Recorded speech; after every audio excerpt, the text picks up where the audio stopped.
কপাল। বলছে আমার পড়া কপাল। না না, তোমার পড়া কপাল নয়। তোমার জন্য যে গোকুলে বাড়ছে, অপেক্ষা করছে, ঠিক আছে, ঠিক একদিন চলে আসবে তোমার কাছে, দেখবে। সেই হচ্ছে তোমার আসল মানে কি, স্বপ্নের নায়িকা। চলে আসবে একদিন না একদিন। যখন আসবে তখন আমরা বুদ্ধি হয়ে যাব। একজন এই কমেন্ট করেছিল, তুমি কি বুদ্ধি? হ্যাঁ, বুদ্ধি বয়সেই করছি, কি করব। কি হয়েছে গো, তোমার কপাল পোড়া দেখাচ্ছে না তো?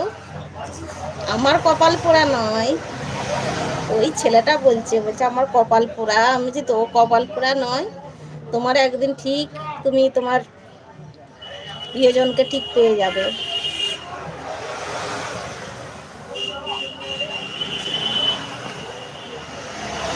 কে বলেছে? আমি বলছি, আবার কে বলেছে? অপেক্ষা করো, ধৈর্য করো, ধৈর্যের ফল মিঠা হয়, জানো তো।